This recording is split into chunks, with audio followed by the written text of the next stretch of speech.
Dynamic. ठीक है, इसी दोनों वर्ड से मिलकर हमारा क्या बना है, फार्माकोलॉजी। फार्माकोकाइनेटिक एक ऐसा वर्ड होता है जिसमें हम लोग पढ़ते हैं कि जो हमारी बॉडी होती है वो ड्रग के साथ क्या करती है, मीन्स की मेडिसिन के साथ क्या करती है। तो क्या क्या करवाती है, एब्जॉर्प्शन करवाती है, ठीक है, एब्जॉर्प्शन करवाती है, और दूसरा क्या करवाती है, डिस्ट्रीब्यूशन करवाती है, तीसरा क्या है, मेटाबॉलिज्म है, चौथा क्या है, चौथा क्या है, एक्सक्रीशन है।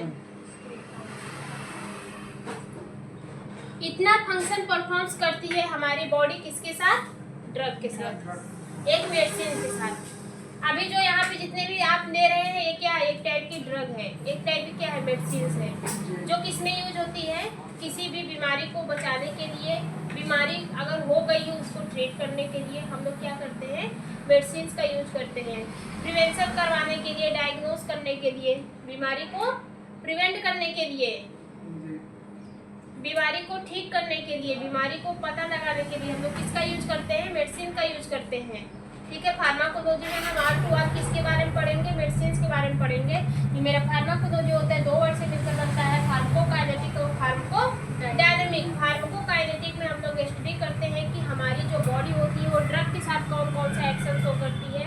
तो हमारी बॉडी ड्रग के साथ 4 एक्शन शो करती है, एब्जॉर्प्शन, डिस्ट्रीब्यूशन, मेटाबॉलिज्म, एक्सक्रीशन।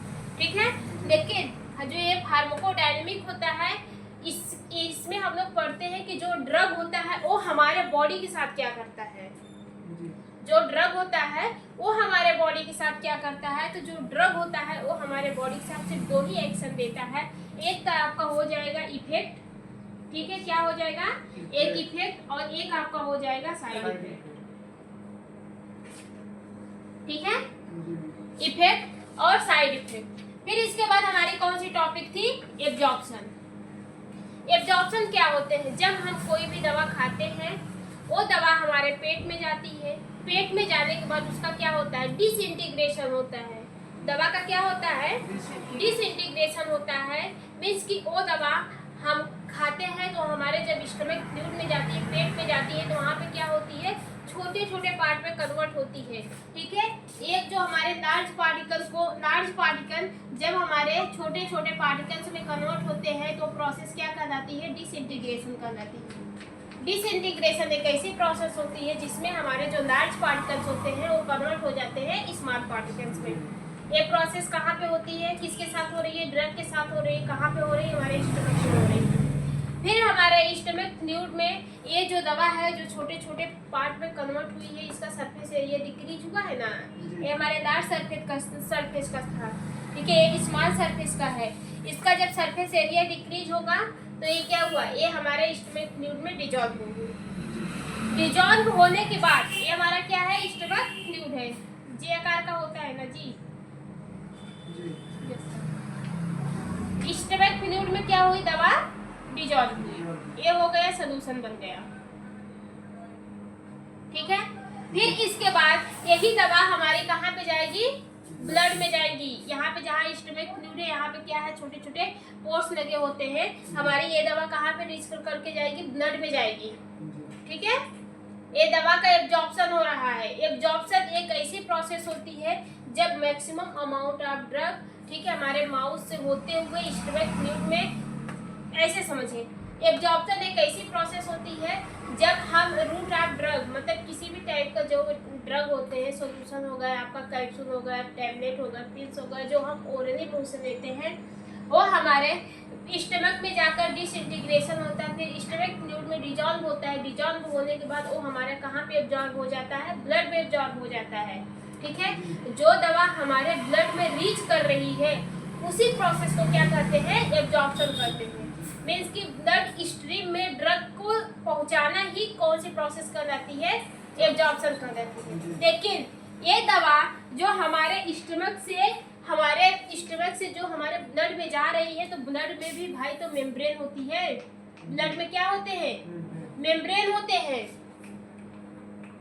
या ब्लड वेसल्स, इसमें ब्लड है, लेकिन ये हमारी क्या है, ये हमारी दवा है। दवा को ब्लड में जाने के लिए सबसे पहले उसको क्या क्रॉस करना पड़ेगा, मेम्ब्रेन को क्रॉस करना पड़ेगा। ये जो मेम्ब्रेन होती है, मैंने क्या बोला था, सेल मेम्ब्रेन, ट्रांसपोर्ट एक क्रॉस मेम्ब्रेन, ठीक है, इसी के थ्रू दवा हमारी क्या होगी, ब्लड में जाएगी। अब जो दवा हमारे ब्लड में रीच करती है, जो दवा हमारे ब्लड में पहुंचती है, वो 2-3 प्रोसेस से पहुंचती है। सबसे पहला कौन सा था, सबसे पहला कौन सा था,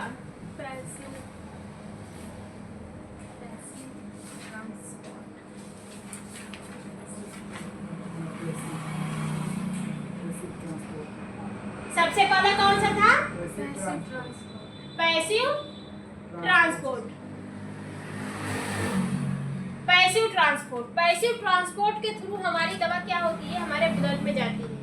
अब पैसिव ट्रांसपोर्ट क्या होता है, पैसिव ट्रांसपोर्ट एक ऐसी प्रोसेस होती है जिसमें हमारी जो दवा होती है वो हमारे कहाँ पे रीच करती है, ब्लड में रीच करती है, ठीक है, कहाँ पे रीच करती है, ब्लड में रीच करती है। इसमें आपको 2 टाइप की दवा देखने को मिलेगी। कितने टाइप की दवा देखने को मिलेगी, 2 टाइप की दवा देखने को मिलेगी। एक आपका हो जाएगा हाइड्रोफिलिक इन नेचर, एक आपका हो जाएगा लाइपोफिलिक इन नेचर। 2 टाइप की दवा दिखेगी आपको, हाइड्रोफिलिक इन नेचर और लाइपोफिलिक इन नेचर। जो आपका ये होता है, क्या बोलते हैं इसको, पैसिव ट्रांसपोर्ट। पैसिव ट्रांसपोर्ट का हम लोग पैसिव डिफ्यूजन के नाम से भी जान सकते हैं। इसमें हमारी जो दवा हमारे ब्लड में रीच करती है, ठीक है, सेल मेम्ब्रेन को क्रॉस करके जो दवा जाती है, ठीक है, वो हमारी हाई कंसंट्रेशन से लो कंसंट्रेशन की तरफ जाती है। मीन्स की कंसंट्रेशन ग्रेडियंट होता है। जो दवा आप खा रहे हैं, क्या वो दवा आपके बॉडी में पहले से प्रेजेंस है, नहीं है। तो जो आप दवा खा रहे हैं, जैसे ही वो आपके बॉडी में जाएगी तो उसका कंसंट्रेशन हाई रहेगा, मीन्स की वो मैक्सिमम मात्रा में पाई जाएगी। तो अगर आपके पास कोई चीज ज्यादा है तभी ना आप उसको देंगे, ठीक है, कम करने के लिए आप क्या करेंगे, देंगे। तो जो आपका पैसिव डिफ्यूजन होता है वो क्या करता है, हाई कंसंट्रेशन से ड्रग को पास करता है लो कंसंट्रेशन में, जिसमें एनर्जी की कोई भी जरूरत नहीं होती है। एग्जाम्पल पे हमने समझाया था कि अगर आप साइकिल चला रहे हैं, अगर ऐसे करके सड़क आई, एक ऊंची और फिर नीचे वाली सड़क आती है, तो ठीक है, जैसे कि मान लीजिए आप साइकिल चला रहे हैं, ये रोड है, ये रोड ऐसे करके आया है, फिर ऐसे गया है, ठीक है, रोड कैसा है, ऐसे है, फिर ऐसे करके है, फिर ऐसे गया है। आप बताइए, ये आपका लो कंसंट्रेशन हो गया, ये आपका क्या हो गया, लो कंसंट्रेशन। आपको यहाँ से यहाँ तक पहुँचने में एनर्जी की जरूरत होगी। आप साइकिल को तेजी से चलाएंगे, ठीक है, आप पूरा जान लगाएंगे यहाँ से यहाँ तक पहुँचने में। जैसे ही आप यहाँ से नीचे उतरेंगे, आपको सिर्फ हैंडल संभालना पड़ेगा। कुछ दूर तो साइकिल आपकी आराम से जाएगी, कुछ दूर तो साइकिल आपकी आराम से जाएगी, मीन्स कि आप सिर्फ हैंडल संभाल रहेंगे, बहुत राहत भी मिलती है, ठीक है, हवा वगैरह बकायदे में रखती है जब ऐसा सीधा रहा, ठीक है, बात समझ में आ रही है कि नहीं आ रही है। तो वही बोल रहा है कि जब आप लो कंसंट्रेशन से हाई कंसंट्रेशन की ओर बढ़ते हैं तो आपको एनर्जी की जरूरत होती है, लेकिन जब आप हाई कंसंट्रेशन से लो कंसंट्रेशन की तरफ आते हैं तो यहाँ पे कोई भी एनर्जी नहीं लगती है, मीन्स कि यहाँ पे आपको एनर्जी देने की कोई जरूरत नहीं है, ठीक है, साइकिल आपकी ऑटोमेटिक चलेगी कुछ टाइम तक। तो बात समझ में आ रही है। जो आपका पैसिव डिफ्यूजन है, वो पैसिव डिफ्यूजन एक ऐसी प्रोसेस होती है जिसके द्वारा हमारा जो ड्रग होता है वो हमारे ब्लड में मूव करता है, एक क्रॉस करके हमारी सेल मेम्ब्रेन को हाई कंसंट्रेशन से लो कंसंट्रेशन की तरफ। इसमें कोई भी एनर्जी की जरूरत नहीं होती है, लेकिन जो आपका ये सेल मेम्ब्रेन होती है, ये सेल मेम्ब्रेन हमने बताया था कि किस नेचर की होती है, लाइपोफिलिक नेचर की होती है। इसका नखरा ये रहता है कि हम लाइपोफिलिक नेचर के हैं, मीन्स कि हम लिपिड नेचर के हैं, तो हम अपने अंदर से लिपिड मॉलिक्यूल्स को ही अपने अंदर एब्जॉर्ब करवाएंगे और किसी को नहीं जाने देंगे। जैसे अगर आप घर में बैठे हैं, मीन्स आपका एक घर है, अगर आपका कोई सदस्य है तो आप सिर्फ उसी को इंटर करने आने देंगे। अगर कोई दूसरा सदस्य आ गया और आपके घर में घुस रहा है, आप उससे 3 पच्ची बतियाने लगेंगे कि आप कहाँ से हैं, कैसे हैं, किसके साथ आए हैं, कुछ अपना बायोडाटा दीजिए, तब जाके आप उसको अंदर जाने देते हैं। तो उसी प्रकार से जो आपकी ये सेल मेम्ब्रेन होती है, ये हमारी किससे मिलकर बनी होती है, ये बाई लेयर की होती है, फास्फोलिपिड बाइलेयर। ठीक है, बाई लेयर होती है। किसका होता है? फास्फोलिपिड बाई लेयर, ठीक है, फास्फोलिपिड बाई लेयर फास्फोलिपिड की बनी होती है, इसलिए इसका जो नेचर होता है लाइपोफिलिक नेचर की होती है, लाइपोफिलिक इन नेचर। अब जो आप दवा खाते हैं, जो आप दवा लेते हैं, वो दवा पानी में एब्जॉर्ब होती है और कुछ दवा क्या होती है आपके लिपिड सॉल्युबल होती है, फैट वगैरह में एब्जॉर्ब होती है। लेकिन जो आपकी ये मेम्ब्रेन होती है ये लाइपोफिलिक नेचर की होती है। इसका कहना है कि हमारे अंदर से सिर्फ वही ड्रग क्रॉस कर पाएगी जिसका नेचर लाइपोफिलिक का होगा। मींस कि जो दवा आपका किस में एब्जॉर्ब होगी, अरे आप लोग भूल रहे हैं, ऐसे इसको ऐसे समझिए, जैसे ये आपका क्या है, वाटर है, ठीक है, और ये आपका क्या है, ऑयल है। वाटर है और ऑयल है। वाटर को ऑयल में अगर आप मिक्स करेंगे तो मिक्स होगा, और वाटर को अगर ऑयल में मिक्स करेंगे तो होगा। वाटर आपका क्या हो जाएगा, नीचे चला जाएगा, ऑयल ऊपर आ जाएगा। लेकिन इसी वाटर को अगर आप दूध के साथ मिक्स करेंगे तो ये मिक्स हो जाएगा। इसी वाटर को वाटर के साथ मिक्स करेंगे तो ये मिक्स हो जाएगा। इसी ऑयल को आप किसी ऑयल के साथ मिक्स करिए, आराम से मिक्स हो जाएगा। तो ये जो आपकी दवा होती है जो लाइपोफिलिक नेचर की होती है, वो सिर्फ ऑयल वाली चीज में, मींस की फैटी वाली चीज में क्या होगी, डिजॉल्व होगी और उसी से क्रॉस होगी, ठीक है। तो हमने बताया, अब देखिए दवा तो हमारे मार्केट में दोनों टाइप की बनती है, लाइपोफिलिक नेचर की भी होती है और आपकी वाटरफिलिक नेचर की होती है। एक्वस सॉल्यूशन भी होता है। अब कोई भी अभी एक इसमें से एक दवा निकाल लीजिए, इसको पानी में डाल दीजिए, 2 मिनट में डिजॉल्व हो जाएगा, ठीक है। तो दवा मार्केट में दोनों टाइप की आती है, लाइपोफिलिक और हाइड्रोफिलिक। अब सेल का क्या कहना है, जो आपकी सेल मेम्ब्रेन रहती है, इसका क्या कहना है कि हम वही दवा को अपने अंदर लेंगे जिस दवा के पास क्या रहेगा, लाइपोफिलिक। जो दवा लाइपोफिलिक नेचर की रहेगी, मींस कि जो हमारे नेचर की रहेगी, हम उसी को क्या करेंगे, कैचअप करेंगे, उसी को ब्लड में जाने की अनुमति देंगे, सबको नहीं देंगे, ठीक है। तो ये क्या करती है, लाइपोफिलिक वाली नेचर की दवा को अपने अंदर ले ली, लेकिन बचा हमारा क्या, एक्वस सॉल्यूशन वाले ड्रग, मींस की हाइड्रोफिलिक इन नेचर। अब ये दवा कैसे जाएगी, तो इस दवा को ब्लड में जाने के लिए क्या लगा होता है, बैरियर लगा होता है। मींस की ये जो आपकी सेल मेम्ब्रेन होती है, सेल मेम्ब्रेन अपने अंदर से क्या होती है, लाइपोफिलिक नेचर की ड्रग को तो एब्जॉर्ब करवा दी, लेकिन एक्वस सॉल्यूशन वाले ड्रग को छोड़ दी, तो क्या वो हमारे ब्लड में नहीं रीच कर पाएंगे, करेंगे, वो भी जाएंगे, लेकिन वो कहाँ से जाएंगे, चैनल के थ्रू जाएंगे। किसके थ्रू जाएंगे, चैनल के थ्रू जाएंगे, ठीक है, बात समझ में आ रही है। ये दवा हमारी हाई कंसंट्रेशन से लो कंसंट्रेशन की तरफ जाती है। यहाँ पे जो इंग्रेडिएंट्स होते हैं, जो दवा होती है, जो सब्सटेंस होते हैं, वो हमारे हाई कंसंट्रेशन से लो कंसंट्रेशन की तरफ मूव करते हैं, रिक्वायर्ड विदाउट एनर्जी, ठीक है, इसमें किसी एनर्जी की जरूरत नहीं होती है। फिर इसके बाद आपका आता है पैसिव डिफ्यूजन, फिर इसके बाद क्या आता है, एक्टिव डिफ्यूजन।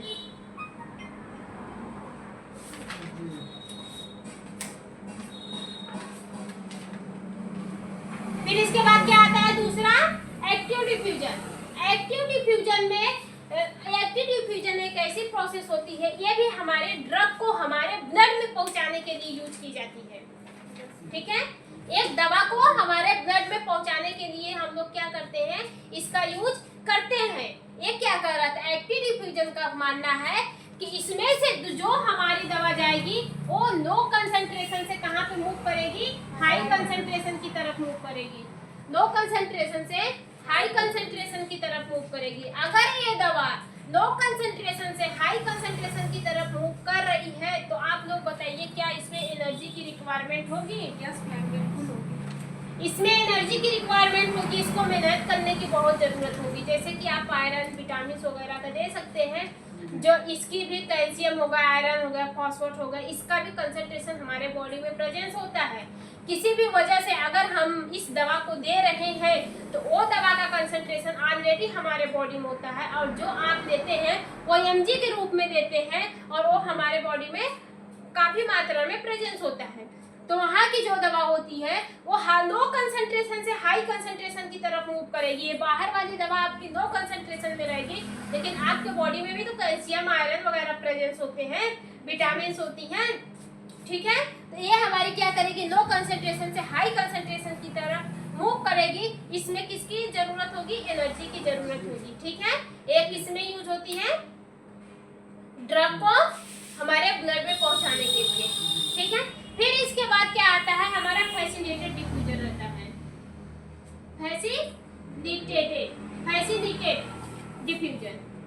फैसिलिटेटेड डिफ्यूजन एक ऐसा डिफ्यूजन होता है, इसका यूज भी हम लोग किसमें करते हैं, एक दवा को, एक मेडिसिन को हमारे ब्लड में पहुंचाने के लिए, ठीक है। ये भी क्या करता है, ये भी हमारे सेल मेम्ब्रेन को क्रॉस करवाने में मदद करता है। ये भी हमारे दवा को हाई कंसंट्रेशन से लेकर जाता है लो कंसंट्रेशन की तरफ। कहाँ पे लेके जाता है, लो कंसंट्रेशन की तरफ। इसमें भी किसी एनर्जी की जरूरत नहीं पड़ती है, नो एनर्जी, ठीक है। इसमें भी किसी एनर्जी की जरूरत नहीं पड़ती है। लेकिन फैसिलिटेटेड डिफ्यूजन का एक ये लफड़ा रहता है कि ये जो दवा हाई कंसंट्रेशन की तरफ से, हाई कंसंट्रेशन से लो कंसंट्रेशन की तरफ मूव करवाता है, किसके थ्रू करवाता है, किसी बैरियर के थ्रू करवाता है, ठीक है। किसके थ्रू करवाता है, किसी बैरियर के थ्रू करवाता है। हमने बोला था कि यहाँ पे क्या होते हैं, छोटे छोटे ऐसे बैरियर लगे होते हैं, ये दवा को अपने अंदर लेते हैं और क्या करते हैं, यही बैरियर इस दवा को हमारे बॉडी में, मीन्स कि हमारे ब्लड में क्या करते हैं, छोड़ देते हैं। आप दवा खाएं, वो दवा को अपने अंदर लिया, फिर पास किया इस बैरियर को, ये बैरियर ये दवा बॉडी में छोड़ दिया। यहाँ पे भी फंडा वही अप्लाई होता है, हाई कंसंट्रेशन से लो कंसंट्रेशन की तरफ। ये सारी प्रोसेस किस में यूज हो रही है, एक दवा को हमारे ब्लड में पहुंचाने के लिए। दवा ऐसे ही ब्लड में नहीं पहुंचती है, इतनी प्रोसेसेस को क्रॉस करती है तब जाके पहुंचती है, ठीक है। बात समझ में आ रहा है। इसमें क्या होता है, फैसिलिटेटेड डिफ्यूजन में किसी भी एनर्जी की जरूरत नहीं होती है। इसमें दवा हमारी हाई कंसंट्रेशन से मूव करती है लो कंसंट्रेशन की तरफ, ठीक है। फिर इसके बाद आपका आता है कौन सा, चौथा कौन सा है, साइटो है,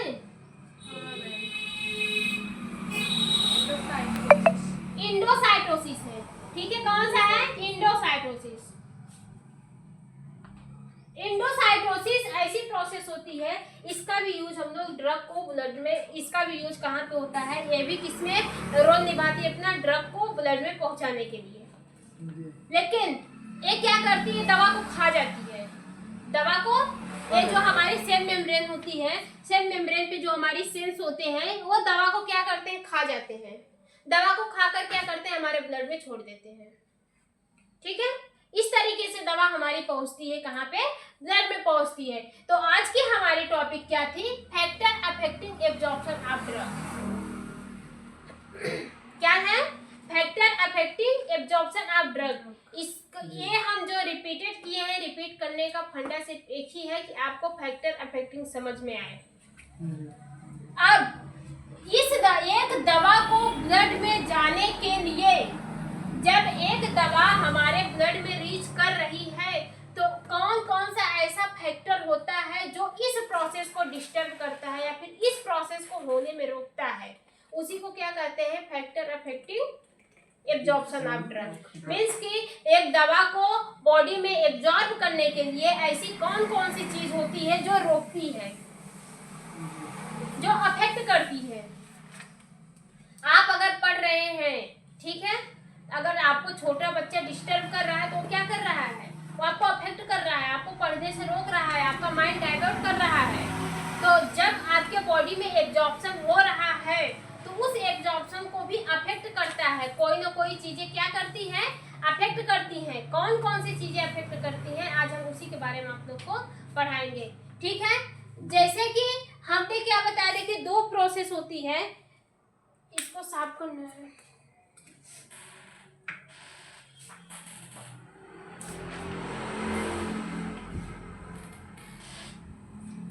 समझ में आ रहा है कि नहीं आ रहा है? देखिए हमारा रिपीटेड करने का सिर्फ एक ही मेन फंडा था कि आपको ये अच्छे से समझ में आए, ठीक है। Factor affecting absorption of drug का मतलब होता है कि ऐसा कौन कौन सा फैक्टर होता है जो एक ड्रग को एब्जॉर्ब होने में अफेक्ट करता है, मीन्स कि एब्जॉर्प्शन की प्रोसेस को रोकने की कोशिश करता है, उसी को क्या कहते हैं, फैक्टर अफेक्टिव कहते हैं, ठीक है। मीन्स की रुकावट क्या क्या आ सकती है अगर एक ड्रग, जो ये हमारी जो दवा है, जो हमारी ड्रग है, उसको सेल मेम्ब्रेन को क्रॉस करने में और हमारे ब्लड में पहुंचने में कौन कौन सी रुकावट आती है और किस फैक्टर की वजह से आती है, उसी प्रोसेस को क्या कहते हैं, फैक्टर अफेक्टिंग ऑफ ड्रग कहते हैं। देखिए आप लाइफ में कोई भी काम करिए, चाहे कोई भी काम करिए, आपको वहां तक पहुंचने में डिफरेंट टाइप की प्रॉब्लम को क्या करना है, झेलना पड़ता है, प्राकृतिक है। अगर आप लोग झेल रहे हैं तो इनको भी क्या होता है, झेलना पड़ता है। इनको भी बहुत साइड के, पापा कुछ बोल रहे हैं, मम्मी कुछ बोलेंगी, भैया कुछ बोल रहे हैं, अगर घर के दो पेरेंट्स राजी हैं, यहाँ तक आप आ रहे हैं, घर के दो पेरेंट्स राजी हैं, तो कुछ लोग कहेंगे नहीं उतना दूर जाएगा पढ़ने, लड़की हाँ यहाँ पर आ रही पढ़ने के लिए, नहीं भैया नहीं जाना है, मीन्स की समझ रहे हैं ना, रुकावट आ सकती है, ठीक है। ऐसा नहीं है कि आप नहीं आते, फिर बाद में मानते तो है ना उन लोग, वही फंडा इसमें अप्लाई कर दीजिए। इस एक ड्रग को हमारे ब्लड में पहुंचने के लिए, हमारी एक जो ड्रग होती है वो हमारे ब्लड में जब जाती है, रीच होती है, एब्जॉर्ब होती है, तो उसको कौन कौन सी चीजें रोक सकती है, उसी को क्या कहते हैं, फैक्टर अफेक्टिंग ऑफ ड्रग कहते हैं, ठीक है। बात समझ में आ रहा है, टॉपिक समझ में आई। सबसे पहला है physiochemical factor. Physiochemical factor means कि ये जो हमारी दवा होती है उसमें ऐसी कौन कौन सी चीजें हो जाती है जो एब्जॉर्प्शन को डिस्टर्ब कर देती है। सबसे पहले फिजियोकेमिकल फैक्टर का मतलब होता है, फिजियोकेमिकल कि जो हम दवा खाते हैं उसमें ऐसी कौन कौन सी चीज होती है, ऐसा कौन कौन सा फैक्टर होता है जो एब्जॉर्प्शन की प्रोसेस को डिस्टर्ब करने का कर सकता है, ठीक है। फिर इसके बाद आपका बायोलॉजिकल फैक्टर। बायोलॉजिकल फैक्टर की जो एक हमें ह्यूमन बॉडी होती है, ह्यूमन बॉडी के अंदर से एब्जॉर्प्शन की प्रोसेस को डिस्टर्ब करने के लिए, मतलब हम ह्यूमन बॉडी के अंदर से एब्जॉर्प्शन की प्रोसेस कैसे डिस्टर्ब हो सकती है, किन किन चीजों से हो सकती है, उसी के बारे में आज हम लोग समझेंगे। पता है ये समझ में आ रहा है कि नहीं। एक तो वो फैक्टर है जो दवा हम खाते हैं उसकी वजह से एब्जॉर्प्शन रुक सकता है, एक हमारी जो बॉडी होती है खुद एब्जॉर्प्शन की प्रोसेस को डिस्टर्ब करती है, ठीक है। बात समझ में आ रहा है। जो दवा के साथ क्या होता है, देखिए सॉल्युबिलिटी, दवा ये हमारी जो हम दवा खाते हैं वो हमारे एब्जॉर्प्शन को कैसे डिस्टर्ब कर सकती है, उसके बारे में समझिए। एक जो हम ड्रग होती है वो एब्जॉर्प्शन की प्रोसेस को कैसे डिस्टर्ब करती है। सबसे पहले आया सॉल्युबिलिटी। अब हमने बताया था कि जो दवा होती है वो वाटर सॉल्युबल होती है और हमारी लिपिड सॉल्युबल भी होती है, मीन्स कि एक्वस सॉल्यूशन वाली दवा होती है और हमारी एक नॉन एक्वस सॉल्यूशन वाली दवा होती है।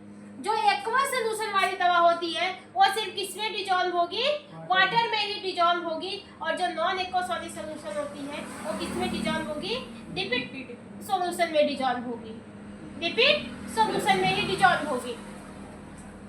प्रॉब्लम है कि नहीं है। तो जो बहुत सारी ऐसी दवा होती है, कुछ ऐसी दवा होती है जो इसे ठान के रखी थी है कि हम सिर्फ वाटर में ही डिजॉल्व होंगे, उसमें नहीं होंगे, ठीक है। ये रुकावट हमारी बन सकती है एब्जॉर्प्शन में, ठीक है। अगर हमारे बॉडी में लिपिड सॉल्युबल वाली ड्रग डिजॉल्व हो रही है तो वाटर सॉल्युबल कहाँ जाएगा, उसके लिए तो भगवान ऑलरेडी पहले से सिस्टम बना के रख दिए हैं, ठीक है। फिर इसके बाद दूसरा आता है drug particle size. Drug particle size इसको ऐसे समझिए, NaCl को कौन कौन जानता है, yes ma'am. NaCl sodium, NaCl sodium chloride है। सोडियम कहाँ पे पाया जाता है, ये नमक में पाया जाता है। नमक आप दो टाइप के देखे हैं, दो टाइप के नमक होते हैं, एक तो ई वाला नमक होता है जिसको ढोका हवा नमक ढोका हवा मैम, काला नमक बोलते हैं ना। और एक आपका ये वाला नमक होता है टाटा का,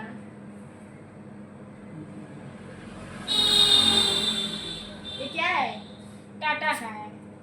अब आप लोग बताइए, ये हमारा क्या है, सोल्यूशन है जिसमें हमारा सॉल्वेंट है, जिसमें डिजॉल्व हो रहा है। अगर हम इसको इसमें सॉल्वेंट में डाल रहे हैं और इसको डाल रहे हैं तो सबसे पहले कौन डिजॉल्व होगा, वो टाटा वाला। टाटा वाला। क्यों डिजॉल्व होगा, क्योंकि वो छोटे छोटे पार्ट में है, ठीक है।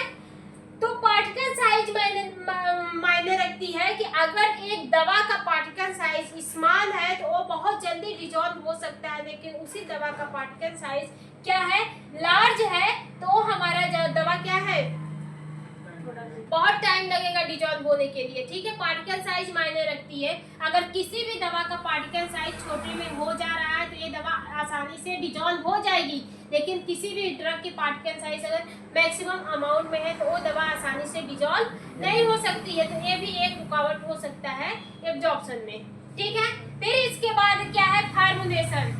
नहीं, एक ही सरफेस एरिया, सरफेस एरिया में नहीं लिखी, नीचे लिखिए surface area, sorry surface area तो इसमें आएगा, फार्मुलेशन सही है। फार्मुलेशन देखिए, हमारी जो दवा होती है वो 3 टाइप की होती है। दवा का जो फार्मुलेशन होता है वो 3 टाइप का होता है, होता तो अनेक टाइप का है। एक आपका क्या होता है, सॉलिड होता है, एक आपका लिक्विड होता है, एक आपका क्या होता है, पेरेंट्रल होता है। मतलब वही गैस का। एक आपका क्या होता है, सॉलिड होता है, ठीक है। एक आपका क्या होता है, लिक्विड होता है, एक आपका क्या होता है, पेरेंट्रल होता है।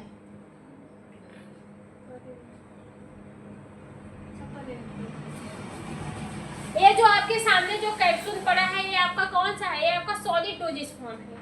वही आपके सामने एक सिरप भी पड़ा है, सिरप पानी की तरह देखने को मिलेगा, वो आपका क्या है, लिक्विड डोजेज फॉर्म है। और एक आपका पेरेंट्रल है जो इंजेक्शन के फॉर्म में आता है, ठीक है। इस सॉलिड डोजेज फॉर्म को अगर आप ओरली देंगे तो इसको क्या होगा, टूटने में टूटेगा, फूटेगा, फिर जाके हमारा क्या होगा, डिजॉल्व होगा। लेकिन उसी सिरप को अगर आप खाएंगे, ओरली मुंह से देंगे, तो वो सिरप आपका क्या करेगी, ये प्रोसेस को छोड़ देगी, मींस कि डिसइंटीग्रेशन वाली प्रोसेस को छोड़ देगी, ठीक है। डिसइंटीग्रेशन प्रोसेस को छोड़ेगी। लेकिन पेरेंट्रल क्या है, वो सीधा बाय फर्स्ट पास मेटाबॉलिज्म को ही छोड़ देता है।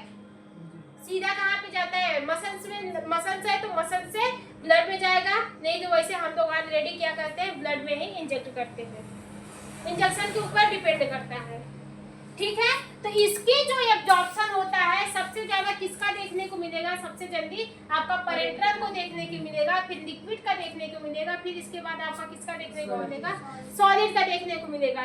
सॉलिड हमारे जो होते हैं पार्टिकल्स होते हैं, लार्ज पार्टिकल्स होते हैं, इसको क्या होता है, इसको छोटे छोटे पार्ट में कन्वर्ट होने की जरूरत होती है, फिर जाके ये डिजॉल्व होता है। लिक्विड ऑलरेडी ये लिक्विड होता है, इसको पहली प्रोसेस को मींस के डिसइंटीग्रेशन वाली प्रोसेस को फॉलो नहीं करना पड़ता है, ये डायरेक्टली हमारे पेट में गई, एब्जॉर्ब हो गई। पेरेंट्रल हमारे फर्स्ट पास मेटाबॉलिज्म को ही अवॉइड कर देता है, सीधा कहाँ पे जाता है, ब्लड में जाता है। तो एक ये भी फैक्टर हो सकता है, ठीक है। बात समझ में आ रहा है कि नहीं आ रहा है, कि हमारे सॉलिड डोजेज फॉर्म भी जो होते हैं वो अफेक्ट कर सकते हैं। फिर इसके बाद आपका फार्मुलेशन होगा आयोनाइजेशन। देखिए, जो ब्लड होती है, जो दवा होती है, ठीक है, हमारे बॉडी से सिर्फ वही दवा क्या होगी, एब्जॉर्ब हो सकती है जो हमारे अनआयोनाइज्ड फॉर्म में रहेगी। किस फॉर्म में रहेगी, अनआयोनाइज्ड फॉर्म में रहेगी। मींस कि जैसे कि हमारी एक जो दवा है वो लाइपोफिलिक की है, तो हमारी सेल मेम्ब्रेन से क्रॉस हो रही है। एक आयोनाइज्ड फॉर्म होता है, एक अनआयोनाइज्ड फॉर्म होता है। जो भी हम दवा खाते हैं वो हमारे आयोनाइज्ड फॉर्म में होता है, लेकिन हमारे बॉडी में जाने के बाद वो हमारा कन्वर्ट हो जाता है किसमें, अनआयोनाइज्ड फॉर्म में, ठीक है। तो हमारी जो बॉडी होती है वह अपने अंदर सिर्फ अनआयोनाइज्ड फॉर्म वाली दवा को लेगी। देखिए, एक क्या होता है, ऑन क्या बोले हैं यार, आयोनाइज,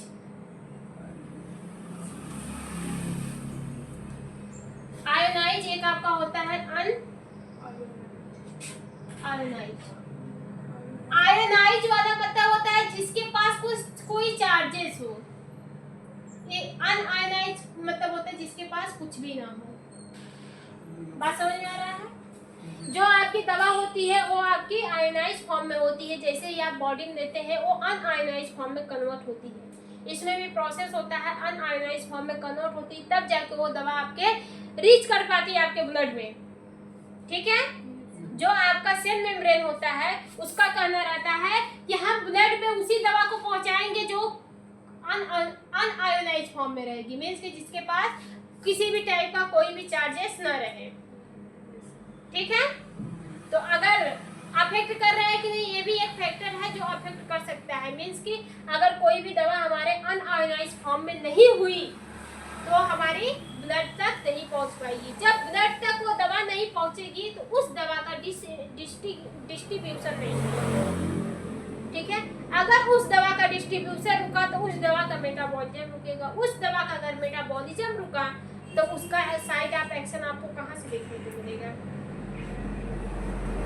ठीक है? बात समझ में आ रही है? आयोनाइज वाला समझ में आया ना कि जो हम दवा खाते हैं वो आयोनाइज फॉर्म में होता है। आयोनाइज और अनआयोनाइज दोनों फॉर्म में होता है। जो दवा अगर अनआयोनाइज फॉर्म में है वो हमारे बॉडी के अंदर इंटर करता है तो हमारी जो बॉडी होती है जो किसी भी वजह से उस दवा को क्या करती है, आयोनाइज फॉर्म अनआयोनाइज फॉर्म में करती है, तब जाके ब्लड में एब्जॉर्ब करवाती है। नींद आ रही है क्या? हाँ, पानी पीजिए आप। ठीक है? फिर क्या करती है, अनआयोनाइज फॉर्म में कन्वर्ट करती है, तब जाके वो दवा हमारे ब्लड में रीच कर पाती है। ठीक है? बात समझ में आ रही है कि नहीं आ रही है? फिर इसके बाद फार्मुलेशन हो गया, आयोनाइज हो गया है। ठीक है? फिर इसके बाद आपका आता है बायोलॉजिकल फैक्टर। ठीक है? बायोलॉजिकल फैक्टर मतलब होता है कि हमारी बॉडी जो होती है वो एक दवा को एब्जॉर्ब होने में कैसे अफेक्ट कर सकती है।